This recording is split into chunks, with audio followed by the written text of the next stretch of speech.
अपने 99 भाइयों का शव उठा चुका हूं मैं। कर्ण जैसे मित्र का दाह संस्कार कर चुका हूं मैं। मामा शकुनी का भी शव उठा चुका हूं मैं। इतने आदरणीय और प्रिय शव उठाकर अब मेरे ये कंधे टूट गए हैं। किंतु हे वासुदेव, अपने इन महारथियों से कह दो कि दुर्योधन अभी भी भयभीत नहीं है। मुझे एक बात बताओ कि ये सब कायर मुझसे एक साथ युद्ध करेंगे या अलग अलग? दुर्योधन, मैं तुम्हें मार मार के वीर गति की ओर भेज दूंगा। यदि अकेले युद्ध करने का साहस ना हो भीम, तो अपने साथ देवकी नंदन और अर्जुन को भी ले आओ। यदि ये इस युद्ध का अंतिम भाग है तो निर्णायक कौन होगा? ये क्रीड़ा नहीं है दुर्योधन, ये युद्ध है, युद्ध जिसमें किसी निर्णायक की आवश्यकता हो। इस युद्ध में या तो तुम मुझे मारोगे या मैं तुम्हें। नीचे! गुरु बलराम ने स्वयं मुझसे कहा है कि तुम पांडव मिलकर भी मुझे गदा युद्ध में परास्त नहीं कर सकते। यदि आज वे यहां होते तो तुम्हें मृत्यु के मार्ग पर भेजता देख अति प्रसन्न होते। प्रणाम गुरुदेव, प्रणाम गुरुदेव।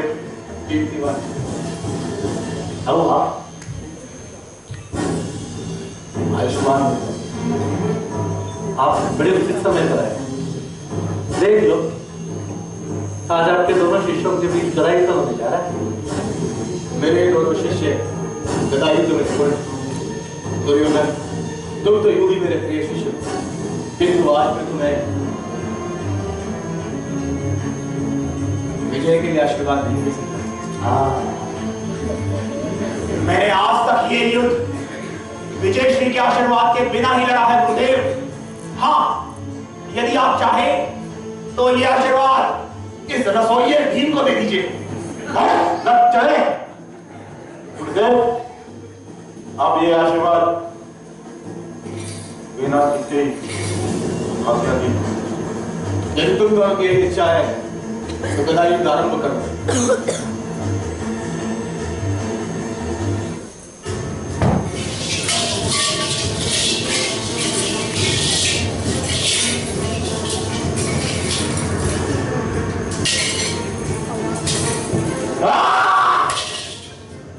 क्या बात है रसोइये?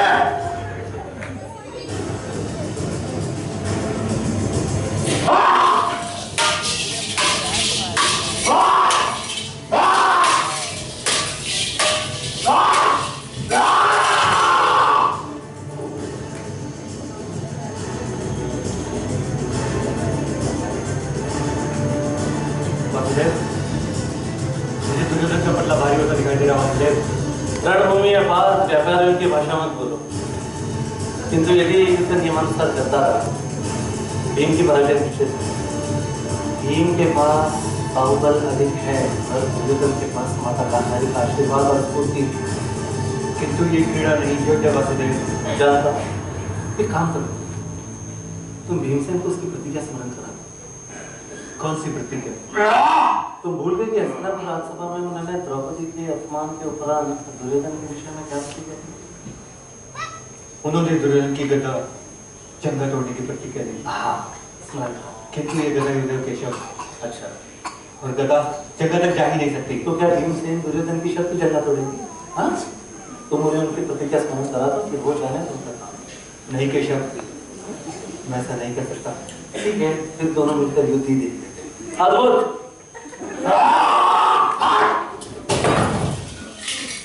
मेरी माता के आशीर्वाद से अब मेरा ये शरीर वर्ष के समान हो गया है। आओ, आओ, तुम भी कुछ प्रयत्न करके देख लो।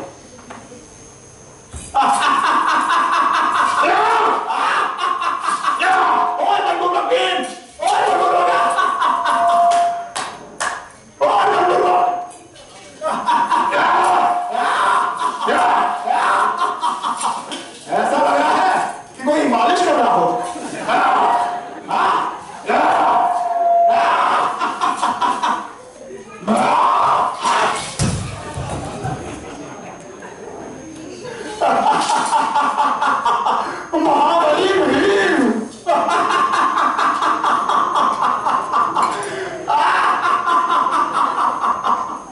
अरे कितना खाता है, कहाँ गया सब?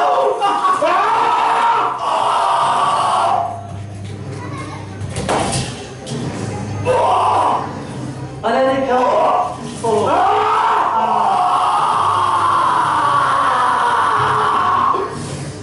बड़ा आराम से।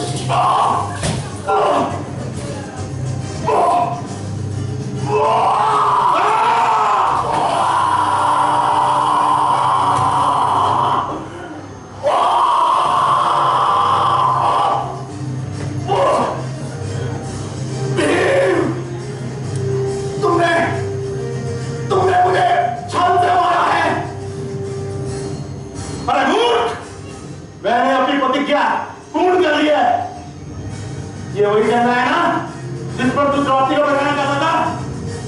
पहले एक वस्त्र द्रौपदी की तूने बड़ी सभा में हंसी उड़ाई, फिर हम पांडव भाइयों को खैर कहकर हमारा अपमान किया।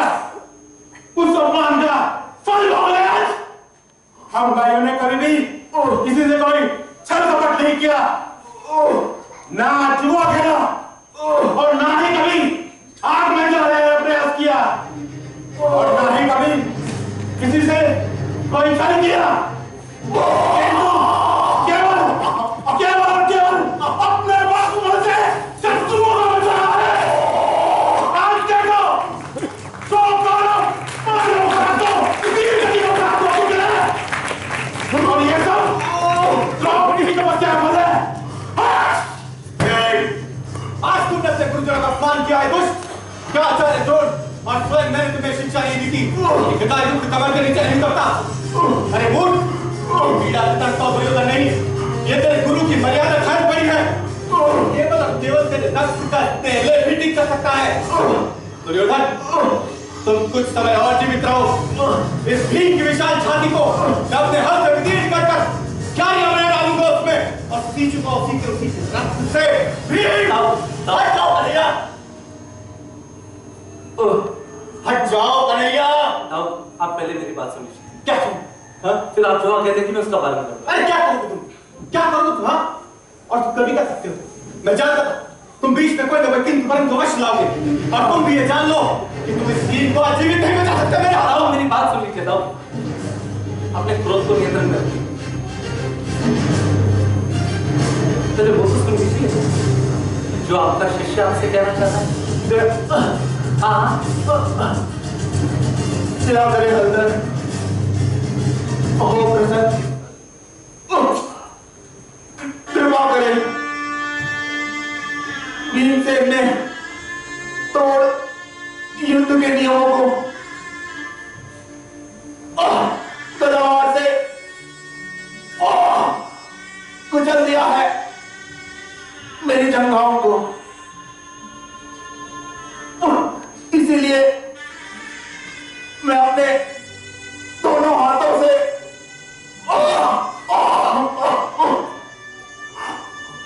भूमि पर घिसटता हुआ अपने इस अधमरे शरीर को धो रहा हूं। आज मैं भूमि पर गिरा पड़ा हूं,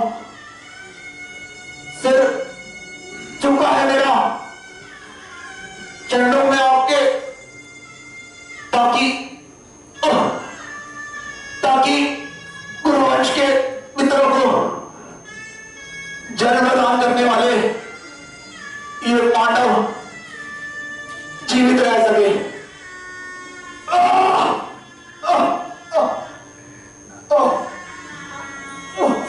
हमारी शत्रुता थी युद्ध के कारण, और मैं भी हो ही चुका हूं समाप्त।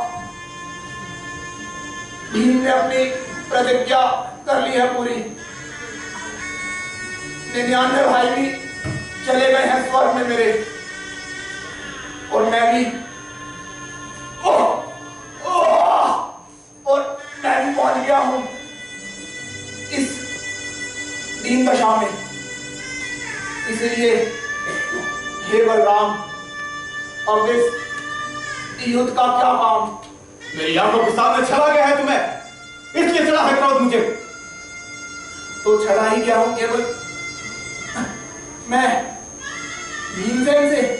और नहीं तो किस लिए हुई है तुम्हारी ये दशा? सुनिए, जिसने इंद्र को अपमानित कर चुराया परिजात वृक्ष, जो अनंत काल से क्षीर सागर में सोया रहता है, यही आपका अनुज जगत प्रिय कृष्ण सहसा भीम की गदा में प्रवेश कर मुझ जैसे छल रहित और युद्ध के प्रेमी को मृत्यु के निकट पहुंचाया है। सुन रहे हो वासुदेव? सुन रहे हो ना तुम? मैं सुन भी रहा हूं और यहां किसी की प्रतीक्षा भी कर रहा हूं।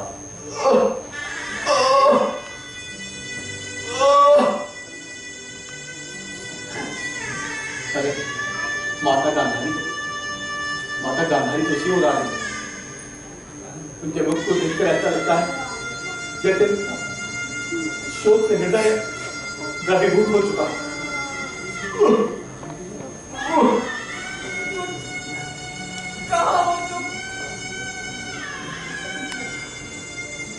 माते, मैं यहां हूं माते। मुझे क्षमा करो माते। मैं खड़ा होकर आपका अभिवादन नहीं कर सकता। क्या तुम्हारे शरीर पर बहुत घाव आए? घाव तो है माते। शरीर अब रह कहां गया है? परमेश्वर, अच्छा ही क्या जो मेरी आंखों में आज पट्टी बंधी है, वरना तो मैं आज तुमसे नेत्र ही तड़ी भीख मांग रही होती। ये सब क्या हो गया? ये सब क्या हुआ? वही हुआ जो होना था माताश्री। युद्ध में जाने से पहले आपने मुझे विजयश्री होने का आशीर्वाद नहीं दिया था ना, इसीलिए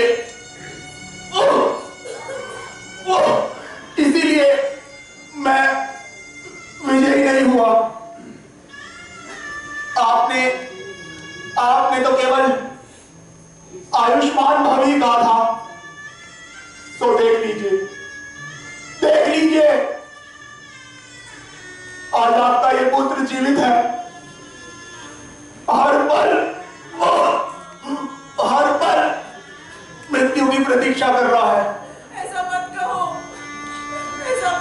पुत्र। अपने माता के हृदय पर कटाक्ष की चूड़ियां मत जलाओ। मैंने अपने पुत्रों के मृत्यु के समाचार सुने हैं और 99 बार मैं मरी हूँ। अब 100वें बार मरने का मुझ में साहस नहीं है। मैं पराजय और जीवन दोनों का बोझ एक साथ नहीं उठा पाऊंगा माते, नहीं उठा पाऊंगा। पांडवों की विजय पताका ऊपर लहरा रही है और गुरु अभिमान मिट्टी में मिल रहा है।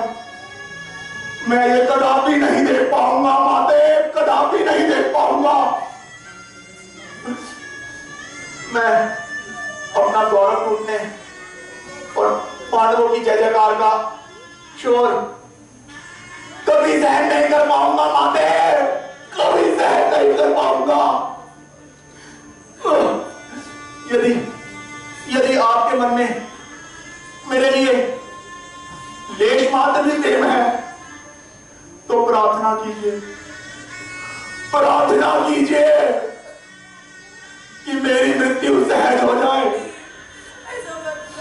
मुझसे तो सभी ने छल ही किया है।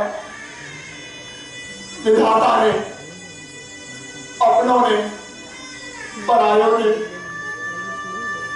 युद्ध समाप्त हुआ और हमारी पराजय हो गई। ये सब कैसे हो गया?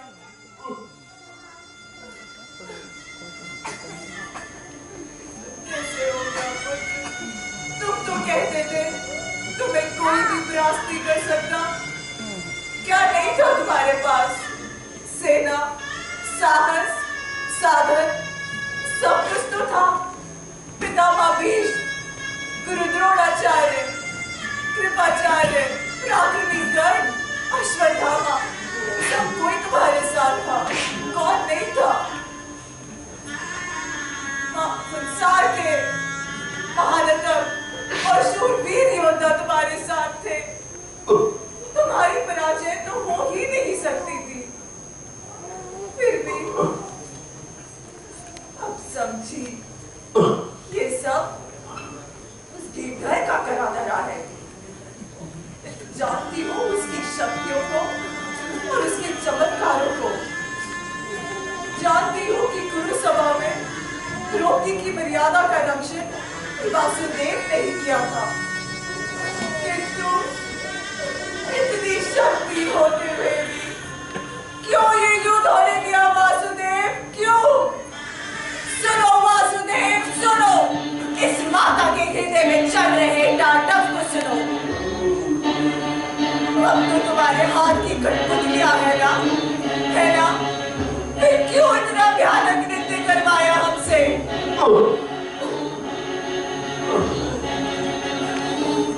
इस कुरुक्षेत्र की भूमि पर सबसे बड़ा अधर्म तुमने किया है। वास्तव में दंड के अधिकारी तो तुम हो। ओ मधुसूदन, नहीं, मैं आज तुम्हें देवकी नंदन कहूंगी।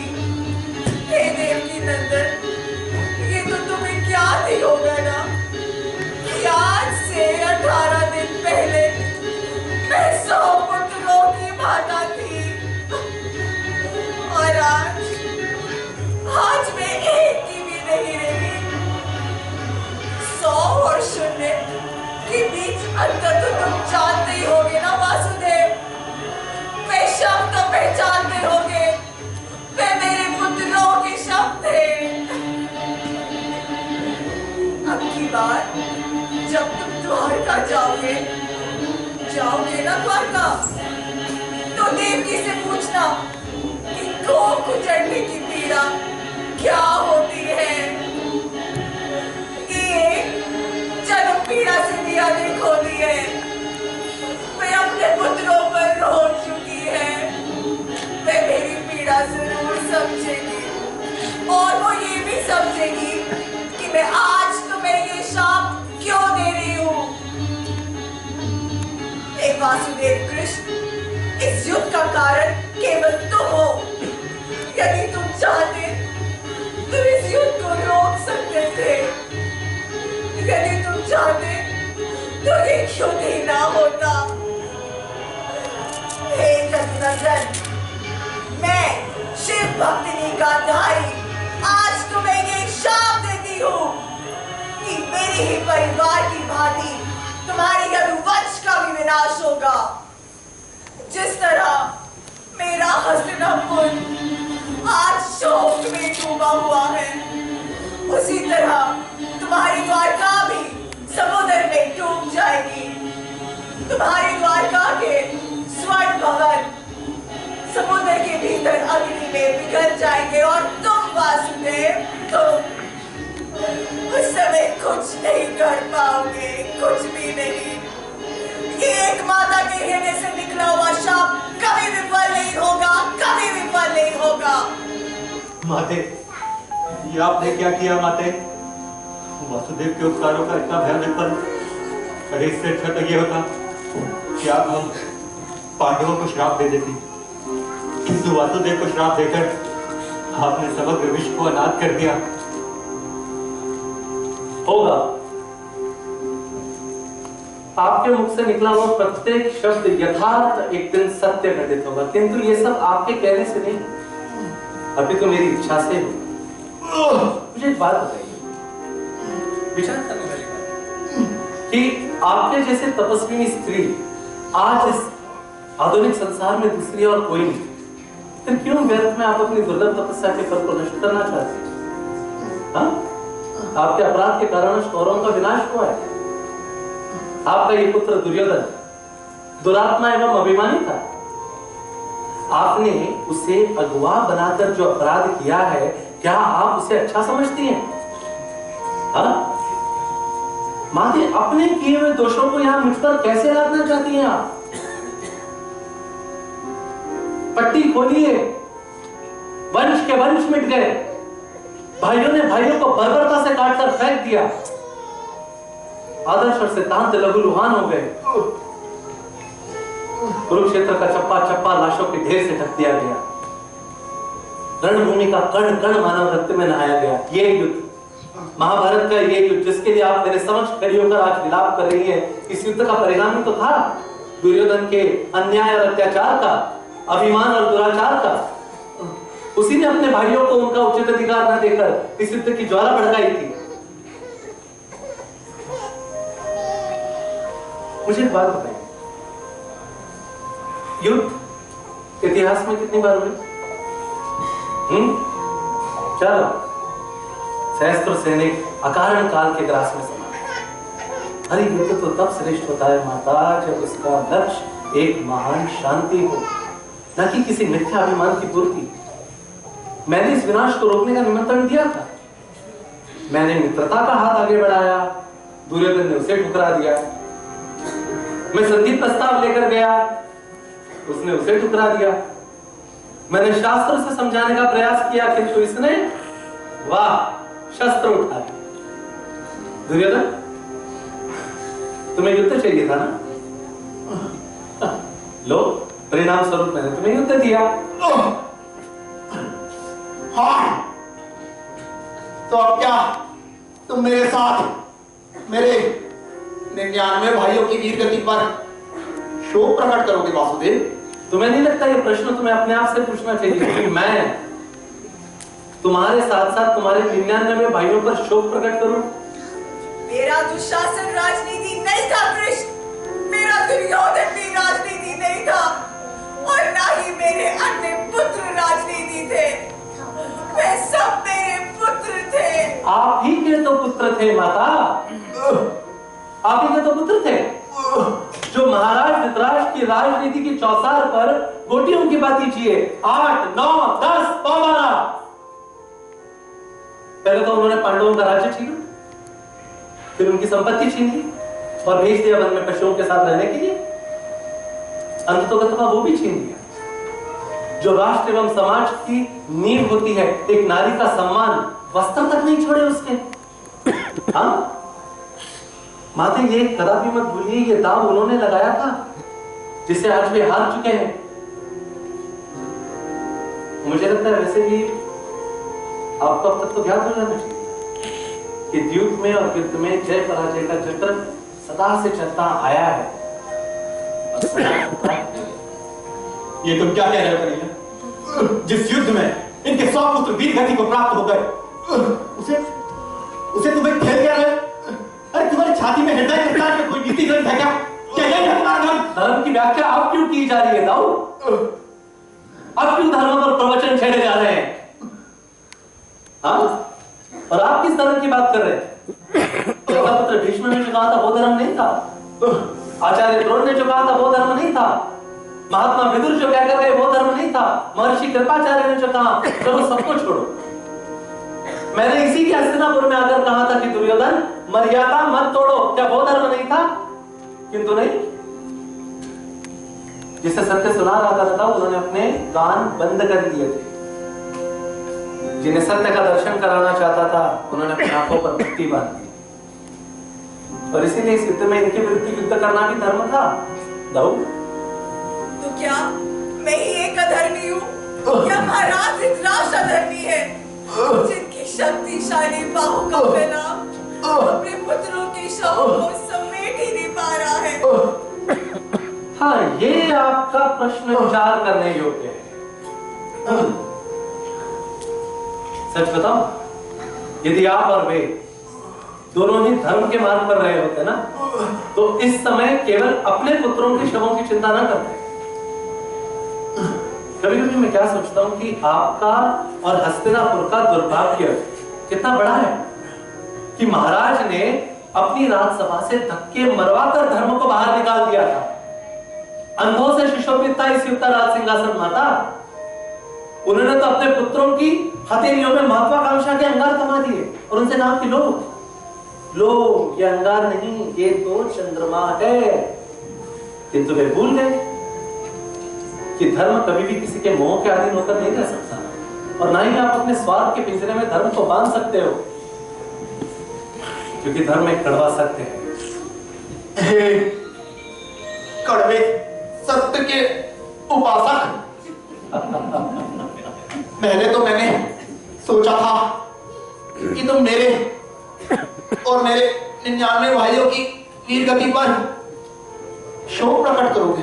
जब ऐसा है दुर्योधन, मैं औपचारिकताओं में विश्वास नहीं रखता, पर वैसे वीर गति को प्राप्त होने वालों ने वो मार्ग तो स्वयं ही चुना हुआ था, है ना सम्राट? सम्राट ओहो, कटाक्ष करना तो कोई तुमसे सीखे वासुदेव, तुमसे सीखे। ये सब तुम इसलिए कह रहे हो ना क्योंकि इस युद्ध में मेरी पराजय हो चुकी है। और तो और ओहो, मैं तो भूल ही गया कि सम्राट तो तुम्हारा प्रिय भ्राता युधिष्ठिर बनेगा, है ना? किंतु हस्तिनापुर में मेरे पिताश्री के पश्चात मेरा अधिकार था वासुदेव, मेरा ही अधिकार था, समझिए? किंतु अब यदि भूकंप भी अगर चला जाए तो क्या रह जाता है? वही टूटी हुई छतें, गिरी हुई दीवारें, उजड़े हुए घर, बहते हुए नेत्र, सिसकते हुए अधर। ये सब कितना भयानक होता है ना वासुदेव, कितना भयानक होता है ना ये युद्ध कोई साधारण युद्ध नहीं था वासुदेव, ये महाभारत का युद्ध था, महाभारत का। और तुम जानते हो महाभारत के युद्ध का कारण कौन था? तुम थे, अधर्म था। और इस अधर्म का कारण मैं नहीं, तुम हो कृष्ण, तुम हो। इसी की तो प्रतीक्षा कर रहा है। ना तुम पांडवों के साथ होते और ना ही ये युद्ध होता। अच्छा, अनुचित समय पर अनुचित बात करना ये तो कोई कौरवों से सीखा। अधर्म की जड़ तो मैं हूं, क्योंकि धर्म की जड़ तो महाराज गंगापुत्र भीष्म पितामह के प्रति क्या नहीं थी, जिन्होंने उन्हें राज्य सिंहासन के प्रति निष्ठाबद्ध कर दिया था, चाहे उस पर कोई महापापी ही क्यों ना बैठा हो। अधर्म की जड़ तो मैं हूं, क्योंकि धर्म की जड़ तो कदाचित कौरवों में नहीं थे, जिनसे उन्होंने भले बुरे की पहचान तक छीन ली। अधर्म की जड़ तो मैं, क्योंकि धर्म का विशाल वृक्ष तो मामा शकुनी के पासों के सहारे खड़ा रहता है, जिसका रहस्य तो तुम भी जानते हो। और मैं धर्म की जड़ तो कदाचित लाशा करे कि उस रात में कहीं दबी पड़ी है दुर्योधन, जिसमें तुमने पांडवों को भस्म करने की योजना बनाई। मैं बहुत बड़ा धर्मी, चलो मान लिया, तुम्हारे शब्दों में मान लिया कि मैं बहुत बड़ा धर्मी हूं। मैं इतना बड़ा धर्मी हूं कि मैंने तुम्हारी सभा में, कौरवों की सभा में द्रौपदी को नग्नता से बचा लिया था, क्योंकि उसका वस्त्र हरण करने वाले कौरव धर्म के रक्षक थे। यदि कोई कीचड़ में खड़ा होकर आप पर पत्थर फेंक रहा हो ना, तो उसे रोकने के लिए कीचड़ में जाना ही पड़ता है, क्योंकि यदि कीचड़ में खड़े होकर पत्थर फेंकने वाले पे विश्वास हो जाए कि कोई साफ सुथरे और उजले वस्त्रों वाला कीचड़ की वजह से उसके पास नहीं आ रहा, तब तो पत्थर फेंकता ही रह जाएगा। प्रश्न जिस भाषा में पूछा जाए, यदि उसका उत्तर उस भाषा में न दिया जाए तो पूछने वाले के लिए उत्तर को समझना अत्यंत कठिन हो जाता है। और ये जिस भाषा का प्रयोग कर रहा था, ये छल कपट आधार की भाषा थी। अब तुम ही बताओ, यदि उसका उत्तर उस भाषा में मैं ना देता तो तुम्हारा अभिमान कैसे स्वीकार करने से इनकार करता? कन्हैया, तुमने जो कुछ भी कहा उसका एक एक शब्द अक्षरशः सत्य है, किंतु आज जो कुछ भी हुआ वो न्याय संगत नहीं था। अरे शास्त्रों का भी यही मत है, गदा युद्ध कमर के नीचे नहीं उतरता। किंतु ये तो मूर्ख है, मूर्ख जो शास्त्रों को गदा भी नहीं जानता। इसलिए आज इसने मनमाना अपमान किया है। दुर्योधन तो सरलता से युद्ध करना। दुर्योधन मेरे ही समान योद्धा है, बलवान है। इसकी समानता करने वाला इस संसार में कोई दूसरा योद्धा नहीं। किंतु अधर्मपूर्वक युद्ध करके आज केवल दुर्योधन ही नहीं धराशायी किया गया, मेरा भी अपमान हुआ है, जिसका प्रतिशोध मैं अवश्य लूंगा। कन्हैया, दाऊ मेरी बात सुन लीजिए। ये हमारे बुआ के पुत्र है और हमारा बहनों ही, हर तरह से वो अपने ही। स्वयं सोचिए दाऊ, पहले तो कौरवों ने इनके साथ कपटपूर्ण व्यवहार किया।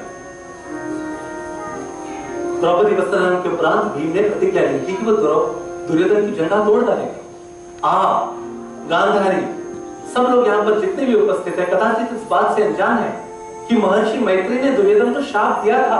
एक दिन, आज ही का वो दिन था जब भीम अपनी गदा से उसकी झंडा तोड़ डालेगा। इसी प्रकार यही होनहार था दाऊ।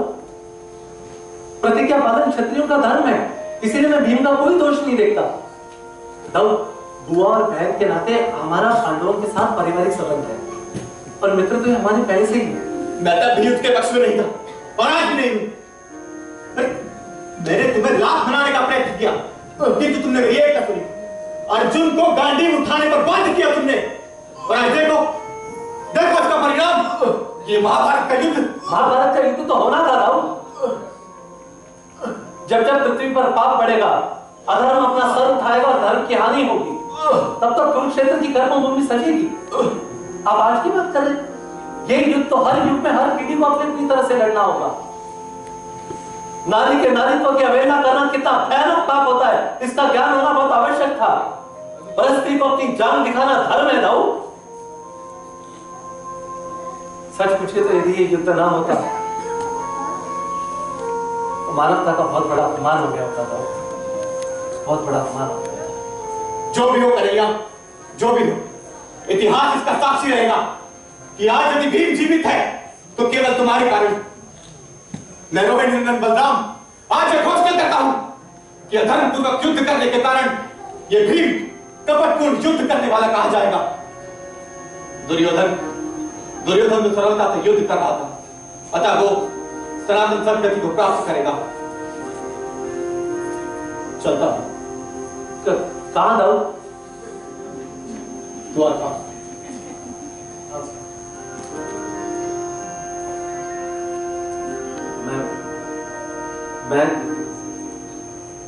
मैं सोच रहा था कि हम दोनों एक साथ चलेंगे दाऊ।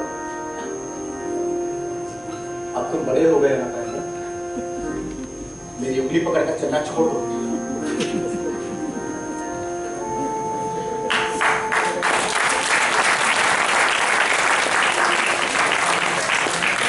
दाऊ की बात का क्या बता मुझसे? वो मर्यादा को अलगत्व में देखते, किंतु मर्यादा शून्य में नहीं। ये धर्म की विजय और अधर्म के पराजय का दिन है। मुझे लगता है मैं दुर्योधन को उसकी मृत्यु के साथ यहाँ अकेले ही छोड़ देना चाहिए और इसके अंतिम क्षण माता गांधारी के लिए असहनीय हो जाएगी। अंजलि,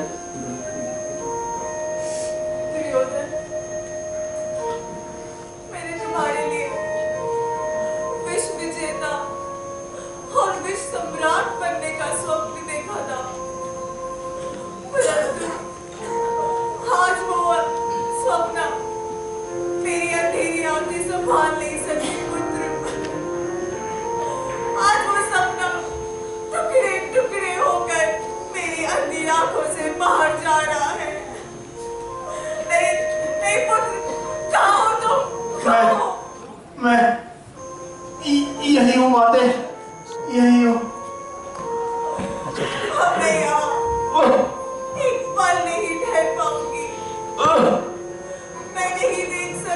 कि मेरी ही आंखों के सामने मेरा दुर्योधन, मेरा पुत्र अपनी अंतिम सांसें ले रहा है। मैं यहाँ नहीं रह सकती, मुझे यहाँ से ले चलो। द्रौपदी, मुझे यहाँ से ले चलो।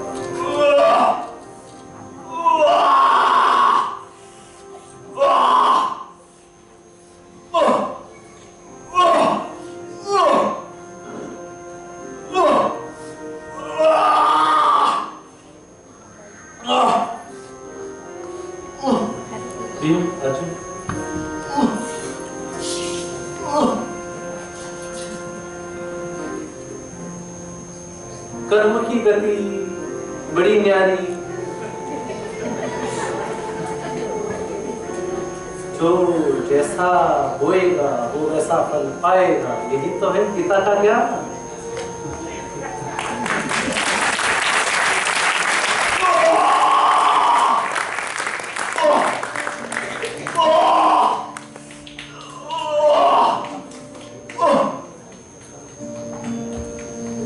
हे चंद्रदेव,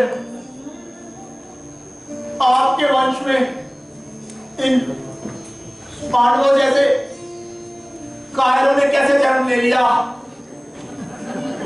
आपके वंश के माथे पर जो ये धब्बा है, अब तो ये सदैव रहेगा, जो ना तो मेरे लहू से धुलेगा और ना ही पांडवों के। गंगापुत्र भीष्म, द्रोणाचार्य, कृपाचार्य, कर्ण, अश्वत्थामा, शल्य एवं कृतवर्मा जैसे महारथी मेरे रक्षक थे, तो भी मैं इस युद्ध में परास्त हो गया और इस दशा में पहुंच गया।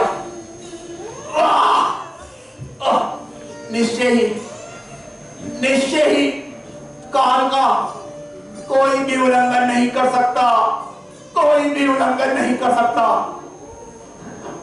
हे चंद्रदेव, देखो, जो एक दिन 11 अक्षौहिणी सेना का स्वामी था, उसकी आज ये अवस्था है।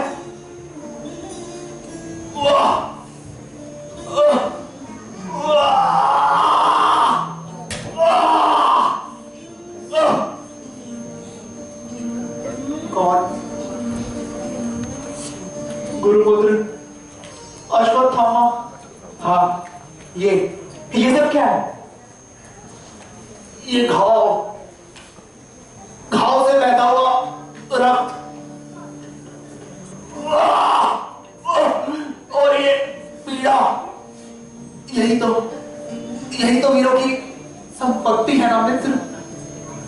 मुझे बधाई दो मित्र, बधाई दो कि तुम्हारा मित्र दुर्योधन भी उसी कपट और अनैतिकता के शस्त्र से मारा गया जिससे गुरुदेव मारे गए थे। अर्जुन अवश्य उनका प्रिय शिष्य था, किंतु उनकी मृत्यु का उत्तराधिकारी मैं निकला। ये मेरे लिए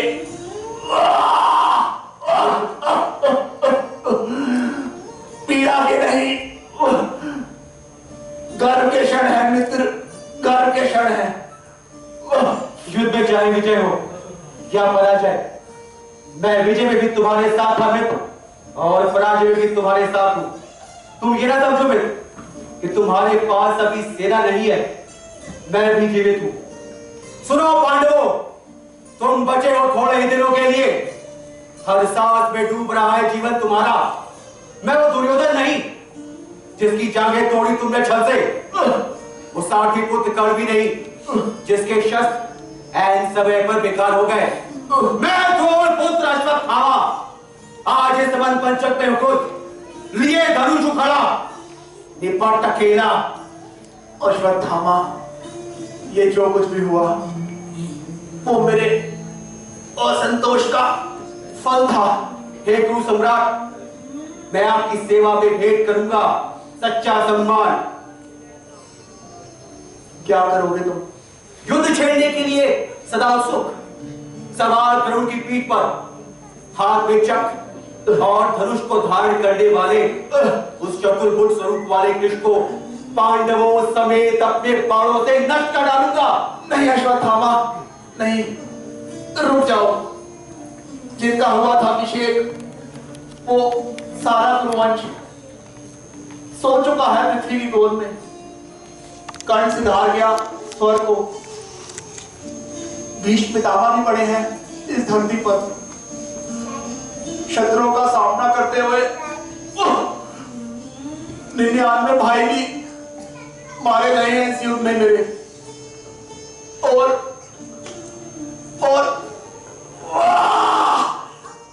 मैं भी पहुंच गया हूं इस दयनीय अवस्था में। इसलिए हे गुरुपुत्र, अपने इस धनुष को त्याग दो। हे गुरु सम्राट, आज अब युद्ध में भीम ने खींचा तुम्हारे केशों को, किया वाल गदा का तब, उस दिन केवल तुम्हारी जांघें तोड़ी मित्र, बल्कि तोड़ा है तुम्हारा मान भी। मान ही तो शरीर है राजाओं का। मान के लिए तो किया था युद्ध स्वीकार मैंने। देखो कैसे मैंने द्रौपदी को पकड़कर घसीटा था जुए के खेल में, कैसे अभिमन्यु को, जबकि वो था एक बालक। मार गिराया हमने कैसे। पांडवों को जुए में छल से जीता और भेज दिया रहने वन पशुओं के साथ। इन सब की तुलना में रण विद्या में प्रवीण पांडवों ने जो मेरी मानहानि की, वो कम ही है। पर मैं कर चुका हूं प्रतिज्ञा, हर तरह से तुम्हारी मानता अपने प्राणों की, और वीर जहां रहते स्वर्ग की सौगात मित्र। आज रात में बोलूंगा धावा और युद्ध करके पांडवों का करूंगा मैं विद्वान।